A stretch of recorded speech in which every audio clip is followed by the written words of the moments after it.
This is episode number 15, The Hidden Load of Financial Stressors.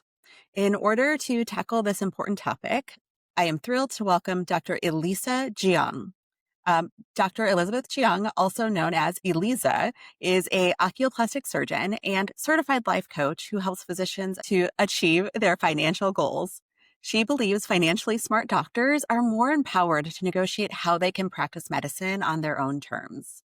Elisa hosts the Grow Your Wealthy Mindset podcast to help physicians gain the financial knowledge and mindset that they need to succeed. Elisa, thank you so much for joining me today. I am really excited to have this conversation. Oh, thanks so much for having me. And I'm so glad that we're talking about this today because I feel like many of us don't talk about money. And if anybody is like me, they were taught not to talk about money, especially in public, that it is sort of a social taboo. But I do think the truth of it is that it weighs so heavily on so many of us and impacts the decisions we can make. But as we get started, I like to start by sharing our hidden loads because I think that we all carry one. And I think that the loads can be lighter when we share our loads and aren't isolated in that experience. Would you mind start by sharing a hidden load that you carry and how it shows up either in your work or your life? So one hidden load I've noticed in medicine, and I know this occurs in other careers as well, but it's the potentially having to move a lot in order to work because of our non-compete. So if you take a job and you've got a non-compete that, you know, means that you can't work within 30 miles of any office of your current job, then if that job doesn't work out, then you may have to either have a really long commute or you may just have to leave and go to a whole different area to work. And that, is very disruptive for a family. I mean, many of us have spouses, they have jobs, we have children, pulling them out of schools, and we want to be able to settle in one place. And, many of us, most physicians will leave their first job within 2, 3, 4 years. And some physicians are lucky that they find a good match.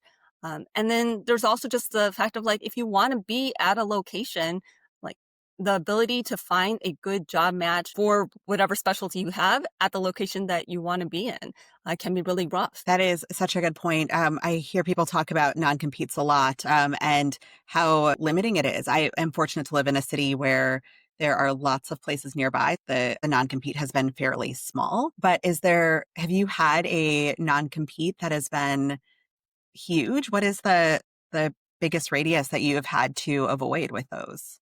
So I had a non-compete for one job that I took where the initial non-compete, I think was 10 miles from any of their office locations for the entire healthcare system, which basically meant Northeast Ohio. And so I negotiated for it to be 10 miles from any office that I actually worked out of. At that job, I was in 3 different offices, so that still actually encompassed a pretty large area, but at least that was the west side of Cleveland, and so I could still be on the east side. So actually, when I left that job, I ended up with a commute that was almost an hour on the far east side. That is hard to think of. And thinking of how so many organizations right now are growing. My organization actually has even expanded to different states and thinking about how that could really impact you. So something to pay attention to. But let's get going. You talk about physicians being financially smart as a path to empowerment. What does that mean to you? What is financial empowerment in the context of medicine? Well, I think financial empowerment is really knowing where you are financially and setting yourself up so you can financially be able to have more options. So, for example, like if you have an emergency fund set aside so that you could walk away from a toxic job situation and you have plenty of time to find a new position while maintaining your household expenses, that puts you in a much better position than if you actually aren't really sure how much you spend versus how much money you have in the bank and you don't know how long your money would actually last. And in these scenarios, like you could have the same amount of money in the bank and the same expenses, but just not knowing can cause a lot of anxiety. Absolutely. And how do you encourage people to start thinking about financial empowerment? Is there a step that we should be thinking about first before moving forward? Is it just understanding your expenses? I think it's really understanding yes, your expenses, but also just like understanding your relationship with money. How much money do you need to feel secure that you could walk away from a situation? How much could you change what your spending is? So you could have a certain amount of spending because you do have the income, but if you no longer had your income or your spouse lost their income, how could you change the way you're spending in order to continue to subsist and not worry about, I mean, we all have the expenses where we definitely want to pay. We don't want to miss a mortgage payment. We don't want to miss student loan payments. We need food on the table. But there are other expenses where, yeah, we could stop doing that for a little while. We could put things off. We could lower expenses. We could stop eating out, for example. We could delay a home renovation. We could do activities that don't cost as much money, like going to the park and hiking, as opposed to, going to amusement parks or things that cost more money. So just having a good idea of where you are with all of that, I think helps. And then, of course, having the emergency fund or having what some people call FU money, right? So that you've got enough that, you can tell anyone like, okay, I'm out. I think that's so important. I think having that emergency fund, that FU money, as you said, is amazing because it means that you have the ability to not be stuck in a situation that feels horrible or that just isn't working for you anymore. Um, it's interesting to hear about the spending though, and how you choose to spend, because I feel like so many people graduate residency and then all of a sudden it's like, okay, I have attending money. I should be able to live how I want. Is this something that you also feel like you're running into as you're chatting with people? Yeah, so a lot of people hate hearing the live like a resident for a little longer when you're attending. And you don't have to quite live like a resident, but don't just grow into your whole new income right away. First of all, you're going to be surprised at how much taxes you're going to owe. But, like just you can increase your standard of living in some ways. I mean, a lot of us have had to do a lot of delay of gratification for quite some time.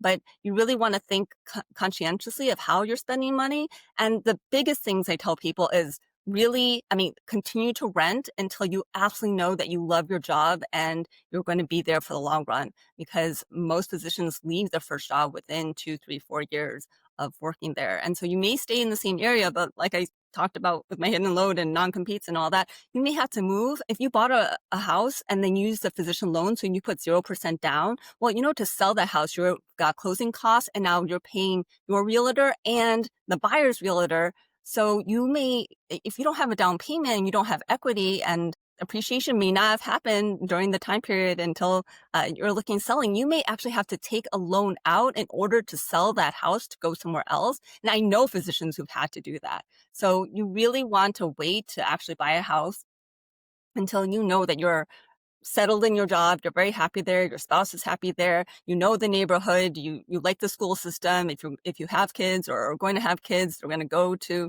the public schools, or if you do choose private school, that that that's where you want to, that's all budgeted for, that's all kind of uh, figure it out, and not buying too much house too soon, because a lot of times people look at, well, can I afford the payment?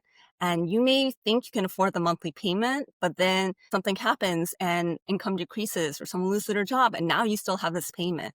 So you really want to think like, can I afford the big picture? Because when you own a house, you have to take care of all the maintenance. You have to take care of anything that happens. If you need a new furnace, a new roof, a new AC, new appliances, like that's all on you. When you're renting, it's the landlord who's taking care of all that. There's a lot of cost to home ownership that people just don't think about. So I think that, and obviously where you live and how much you pay for your housing is generally one of our largest expenses. So that's really something to watch, especially for people who are just completing training. I mean, you can rent beautiful places. Like actually, the first place that we lived in after I completed my fellowship, we rented a 4-bedroom house. It was a beautiful house, hardwood floors, huge kitchen with like granite countertops. But we still rented, and that was great because we ended up staying there for just shy of 3 years before leaving for another job in another state. I think that is such useful advice. I think people are very surprised when they hear how short of a time somebody might spend in their first job. It is amazing really to think about the statistics that people often change within the first 2 or 3 years. I even I talk about it almost as like a 3 year stretch of trying to figure out what attending life really can be. It's interesting when I talk with learners about this, when I talk about how they might not stay with that first job for so long and that they have to plan for it, but they don't really get this information from anyone. They don't get this financial conversation. And I feel like I can't tell them as their program director how they're supposed to spend their money. Are there places that people should be finding out about this as they're figuring out what they should be doing next? Well, yeah, you don't want to tell someone how they spend their money, but talk about things like, hey, just recognize that you may only stay at your first job for 2 or 3 years, that you don't really know what you like and what you want until you are actually in it. And you may find yourself in a situation where you thought it was a dream job, but it really wasn't. Or some other opportunity really just comes up. I also think that one of the hidden loads that we sometimes see, especially earlier on in the career, and even like just when you take a new job, is the financial pressures of the productivity targets, and the different things that maybe you didn't learn about previously. How do you talk with people about the burdens of hitting those targets and how they have to plan for the the expenses that they will have? So I think most people, when they take a job, usually there's a guaranteed salary for 1 or 2 years before they have to hit those productivity targets. So there is a time frame where people are learning. I do think the first 5 years out of training is a steep learning curve, just like being in training, where you're actually like on your own. And during your last year of training, you think you are like, oh, everything's good. And then you don't realize just how much of a safety net there is by having an attending to just ask any questions, right? So I think in the first year or two, hopefully you do just have a guaranteed base salary and there may be some bonus production, but don't count on getting to that bonus production. I will definitely tell you that during for my first job, I never reached bonus production. One of the things is after about 2 years, you should be able to start looking to be close to meeting bonus production. If you're not, then that is a sign that that might not be a good long-term situation. Of course, it depends on other factors, but that was one of the things I saw, that I was quite off of being able to get to the production bonus stage. And therefore, I started looking for new jobs at that point. And, you know, I I feel lucky that I did, because I ended up switching jobs in 2019. And of course, COVID happened in 2020. And I am almost assured that had I not switched jobs, that I would have been let go of my job from the private practice I was working at during COVID if I was still there. I almost guarantee that. I mean, of course, I don't really know because I had gone somewhere else, and I had gone to a hospital system where, I mean, it was a whole different situation with COVID, but I was in a kind of better situation, and in that I still had a job. Yes. There's a trade-off there, right? Like the having a job versus having the different system. So a lot of the people that I interact with are in academics. And one of the things that tends to be a truth is that those of us that are in academics take a lower salary often because we don't meet the same targets that someone who is maybe in private practice or in a straight employed, even with RVU model. Are there additional financial burdens for those that you see in academics? Yeah. So I actually think in academics, if you go in straight into academics straight from training, I actually think the income for academics is higher than going to private practice straight out training, because in private practice, they know that when you're straight out training, you're probably not going to be as productive. And they're really thinking like, well, how much money is this associate bringing in?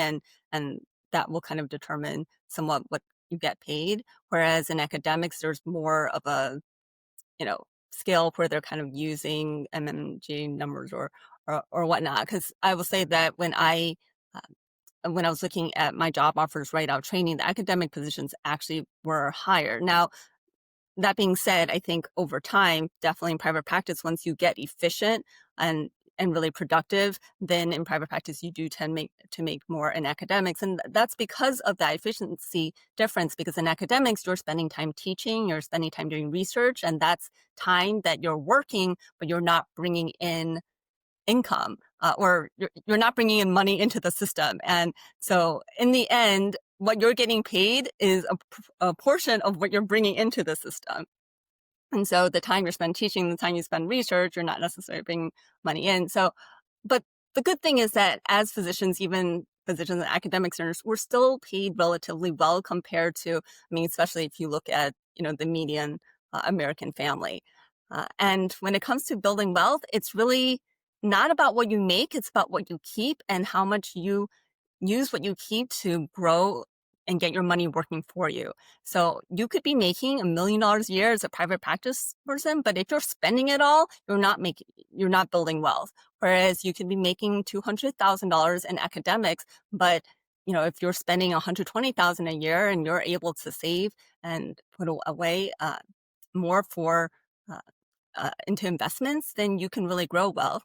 And the other thing about being in academics is you do tend to get maybe potentially better benefits than in private practice. I mean, it depends on the setup, but there are actually still academic centers where the contribution to, for example, retirement can be more. I mean, there are still places where pensions exist among academic physicians. So. Absolutely. And things like the 401k matches can be higher than in some other settings as well, I have seen in some of those packages. Do you think that there are additional things, though, that those in academics or who are in leadership and maybe take stipends for those leadership roles and don't have that same amount of RVU can be doing to protect themselves to help build that wealth along the way when they So just I potentially have less coming in? So I think it's twofold. I think it's one, watching what uncompensated work you're doing. So yeah, if you keep doing work in academics, you're asked to be on this committee, you're asked to take on this role, but it's not compensated in some way. At some point, you should be negotiating some compensation, whether it's actual RVUs to account for the time or an actual stipend or something to account for the work that you're putting in. Because if you're bringing value to an institution, they've got to show that back to you in some way. And knowing when to say no. I mean, there are going to be projects that you want to do because you're passionate about the project, and maybe you're not going to get compensated in some monetary way, but you're being compensated in the sense of the reward and enjoyment that you kind of get from changing that system. So sometimes you just have to weigh the cost and benefits of what time you have, because we all have the same 24 hours in a day, and we all need rest, sleep, we need time to recharge, and we need time with our families. And so work can only be one of the components of what's going on in our life.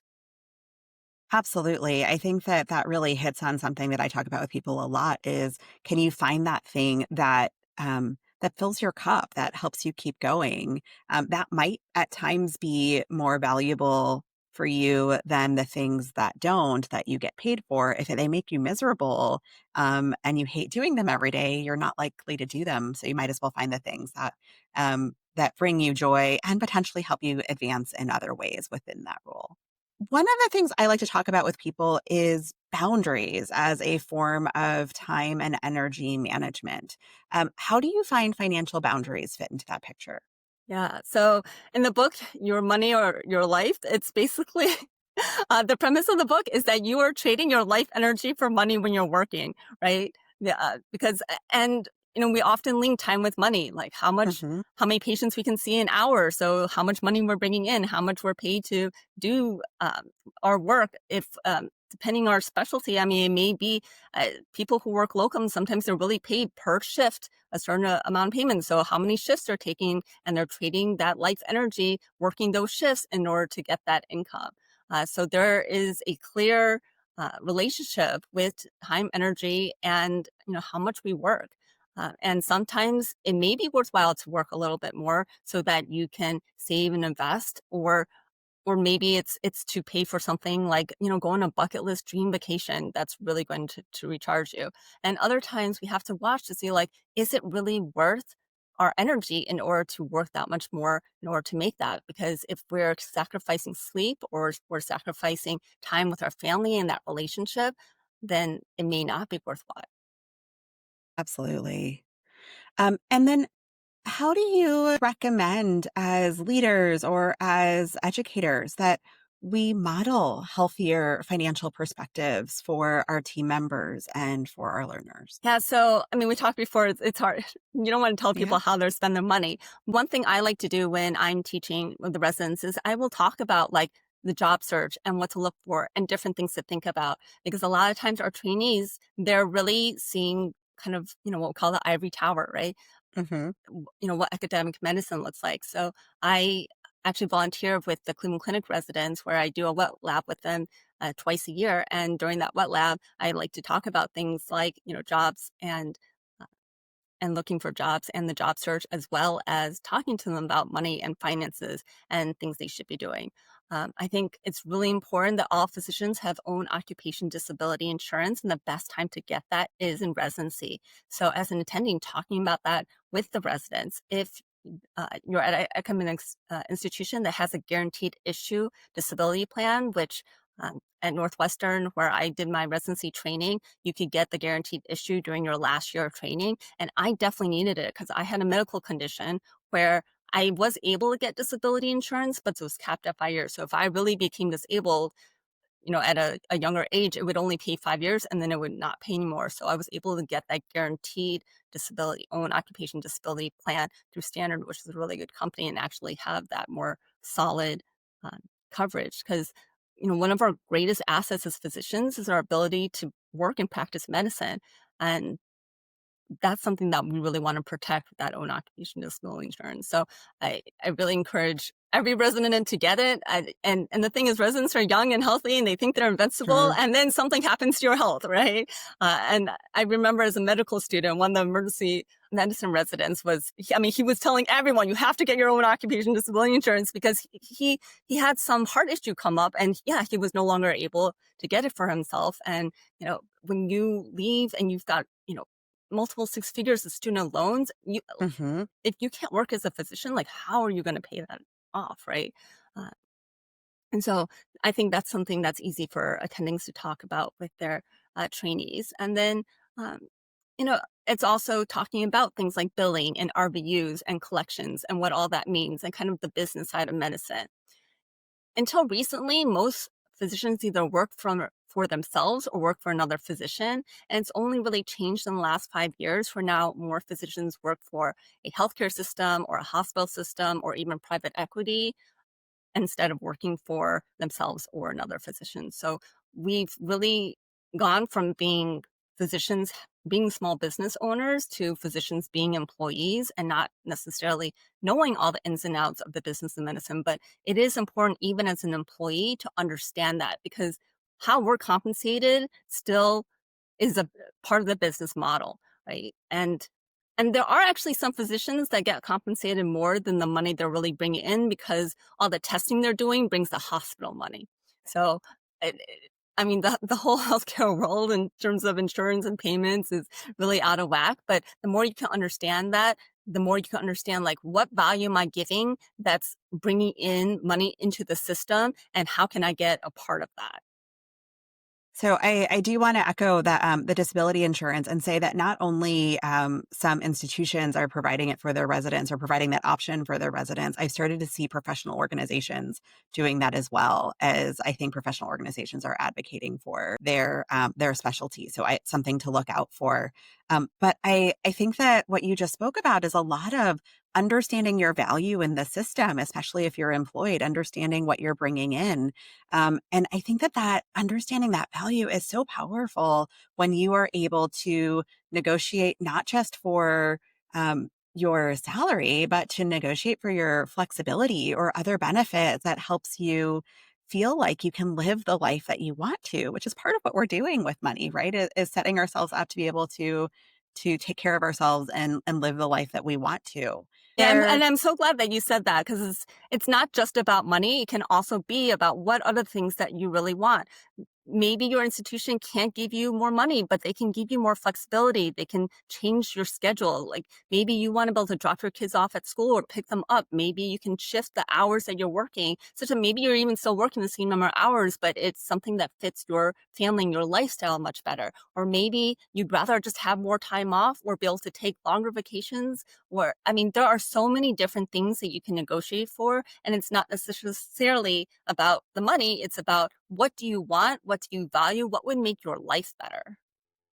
Yeah, I think that really looking at that whole package is so important. I think that at the end of the day, you can make a lot of money and come home and be miserable, and you're still not living that healthy and wealthy life that we hope to when we go into medical school, or at least that I was hoping to when I went into medical school. But when we really understand our value, it's easier to advocate for ourselves and to make that flexibility, and then also plan for the life along the way. Yeah. And another thing to do, like even when you're an employed physician, like if there are patients who are coming specifically to see you, that is also value that you hold that, if they were trying to replace you, like that other person wouldn't have. So whatever you can do to really bring in patients into the system so that they are specifically seeking you, that also really increases your value within the system. Just out of curiosity, how do people feel when they're talking about money as they're finding you? I'm assuming that they're thinking about it a little bit more, but has it been your experience that this has felt like a more challenging conversation to start having with people, or are they open to the conversation? Yeah, so I definitely think in the United States and kind of the Western world, money is a very taboo subject. We learned that like so money is often tied to success. Like, if you make more, like you're seen as more successful. And so how do people express success without actually talking about how much they make? Well, they show off in what house they live in, what car they are driving, like what clothes they're wearing, what accessories they have, and that's how you can show that you're successful is by showing that you have those things. But I can tell you that someone who lives in a big beautiful house and drives an Audi and has expensive clothes, like they may not actually have wealth, right? They may be spending all that and everything is they borrow to have all that and they really don't have much net worth. They don't really actually own assets.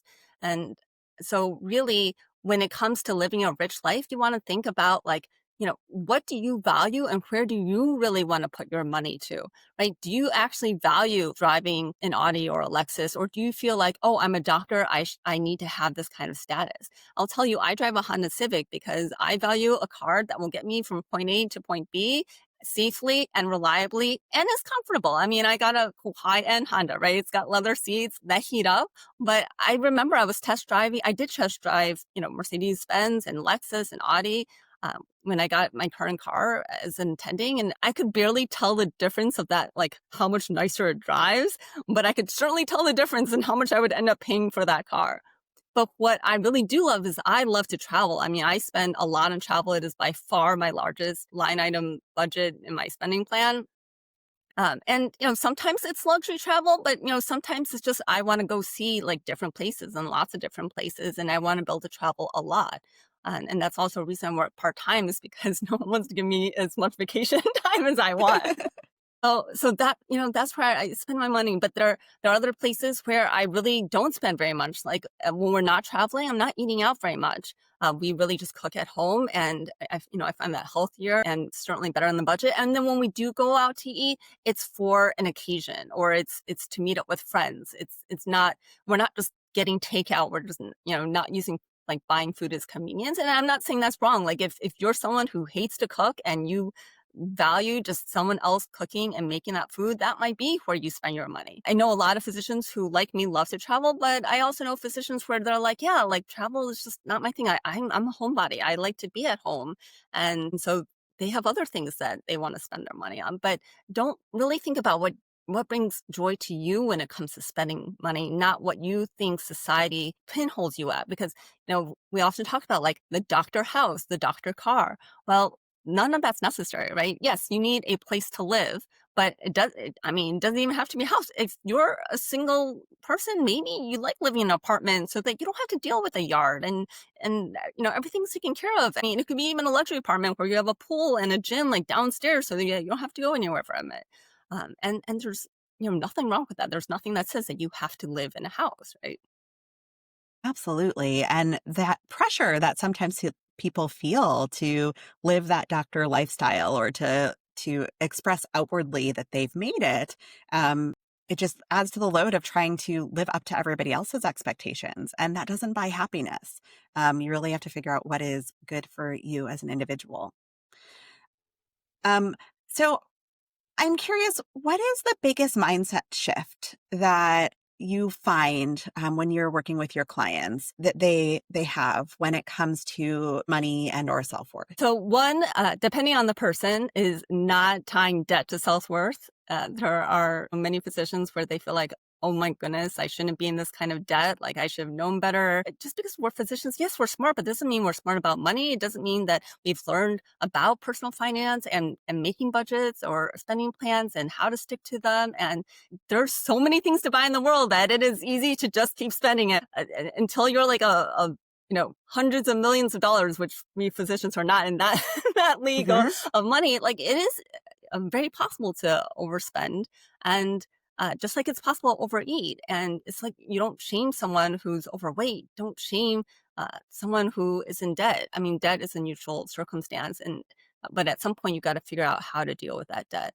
So just because you have debt does not mean you have, you're any less worthy of a person. It's just about like, okay, let's figure out the spending. Let's figure out what cuts need to be made and how that debt can be taken care of.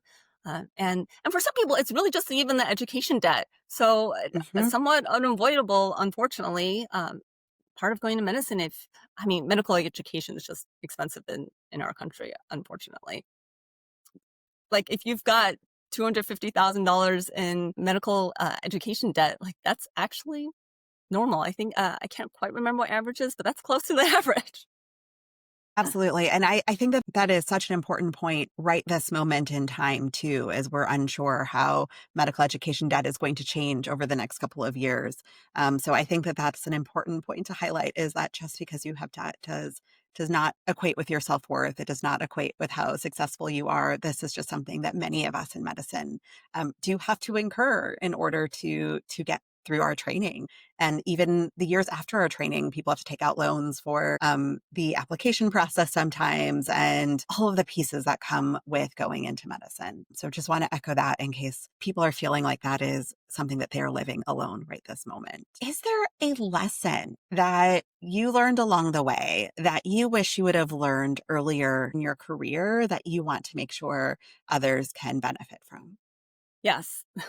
That financial advisors might just be salesmen selling you something that gets them a big commission. And because this happened to me. So I started learning about personal finance and investing actually as a medical student. So, I was reading the books and learning all these things. But then when I was in residency, one of my residents had a financial advisor. And I was thinking, maybe, maybe I should think about working with a financial advisor. And this financial advisor was like, yeah, like, I don't charge residents because I want them to keep working with me when they're attendings, and this is going to be a long-term relationship. So yeah, everything's free while you're a resident. So I was like, okay, that sounds great. Well, what happens? Like he ended up selling me universal life insurance, and touting all like why it's so great and why it's such a great investment, and later I learned that that is not a great investment. Luckily, I bought the smallest amount possible. It was a $50,000 policy. So the minimum was like, $12 a month or something like that. So not really a big deal. But I mean, there are other physician attendings. I mean, many that I've heard of where they bought, million, $2 million universal life policies, and that is just completely inappropriate for most physicians. So, unfortunately, financial advisors they make a big commission on selling these financial products, and they're not charging you anything because they're getting a commission of selling you these products. And we as physicians, we tend to think like, oh, okay, well, when we work with a professional, they're going to offer what's best for us, right? What we call Mhm. fiduciary, because we as a physician, we give our patients the options. We want the best for our patient, and we try to explain all the options for them so they can make the best choice for them. And yes, there are financial advisors, I'm sure, that do that, but you really have to look at how a financial advisor is paid.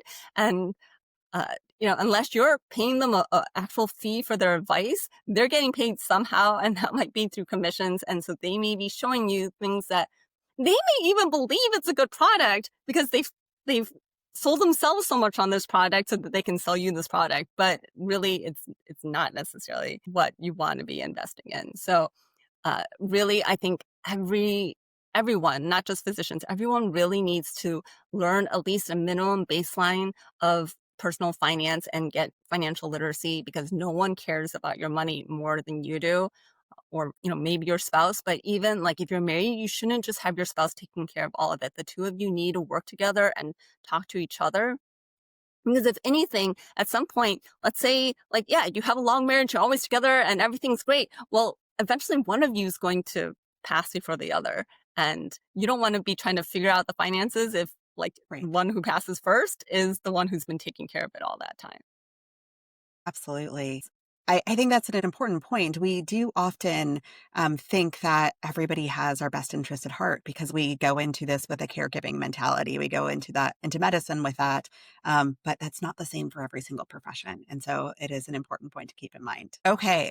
So I think we are reaching the end of our conversation, but I wanted to ask if there's one thing that people walk away from this talk, what do you really want them to get from today? So I like to tell people that your first job might be being a physician, but you have a second job. And that job is, so I want you to think of a job as something you do in order to have cash flow to spend for everything you need in your life. And so if you want to eventually be able to stop working as a physician, your job in retirement is to manage your assets so that they bring you cash flow. Well, with any job, the earlier you do it, the more you do it, the more experienced you are, the easier it is. And you don't want to wait until you're actually ready to retire to start being good at your second job. So you need to learn about finances and investing today. It doesn't have to be complicated. I mean, this can be something that you spend, a couple hours every quarter doing, but you need to learn how to, look at your finances, manage your investments, uh, a minimal line of financial literacy in order to really just not only live a rich life, but have that financial security so that you've got more options and you can practice the way you want to, whether it's taking a position where maybe you're paid less, but you're more passionate about that position, or going part-time so you can spend more time with your family, or, eventually all of us will want to stop working if we live long enough. And I think that you said something that is really important. I think that the sooner you start doing that, the easier it will be for you in the long run. So it can feel overwhelming to be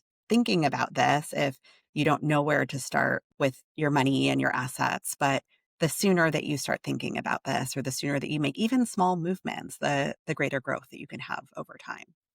Yeah. And And so time with is your friend when it comes with money too, yes. the compounding. So the earlier you invest, even though it may not seem very much, I mean, all the residents who are listening to this, I mean, if you can just put, even 1,000 or 2,000 in your Roth IRA, like you will not regret it later on. I remember as a resident, I used to talk to my colleagues and they weren't doing the match that was offered by our organization. It was just one of those conversations that even if we couldn't afford to put it all away, like at least putting away what we could have matched, that we had the free money that was building up over time. And it makes me happy sometimes to go back and look and see, oh, that's that little money that I put away Yeah. in residency. And it's grown a lot because it's been a while. So that tiny little thing was very helpful. So if people would like to find you and learn more, how can they learn more about you, or work with you, or even just find your podcast? So my website is www.growyourwealthymindset.com. You can find all the information there. I'm on Facebook. My podcast is the Grow Your Wealthy Mindset podcast. It's available on Apple Podcasts and hopefully whatever podcast app you like to use. It has got episodes on personal finance, investing, and just also mindset and living a rich and happy life. That is wonderful. Thank you so much. And I will include all that information in our show notes too. So if you are driving right now, you can go back and find it later. Thank you so much for joining us today. I really appreciate it. Any last things that you want to share? Yeah, just physicians make a good income. You can turn that income into wealth and you can have the happy life. It's just, it takes some intentionality and some work, and not everything obviously is about money. So definitely learn to live a rich life. And again, a rich life is not just about money, but having joy every day. I think this has been wonderful. I hope that everybody comes and listens to your podcast as well and can think more about how to find joy as part of living that rich life. Thank you so much. Thank you. Thank you so much for joining us today as we spoke about the hidden load of financial stressors. Next week, I'm excited to welcome another guest, and we are going to talk about the hidden load of neurodiversity. If you are interested in having some support in figuring out how to conquer your chaos and get to calm, how to start thinking about your own purpose and ensuring that you are intentional to move towards a life that provides more fulfillment and is sustainable, then reach out to me and see if it would be a good fit for us to work together. I look forward to hearing from you and have some special deals going through the end of the year. Thanks for joining me on The Hidden Load. Tag me on Instagram at Dr. Tina Wheat or email me at santina@santinawheat.com with your takeaways and ideas. Don't forget to subscribe. And until next time, let's lighten your hidden load.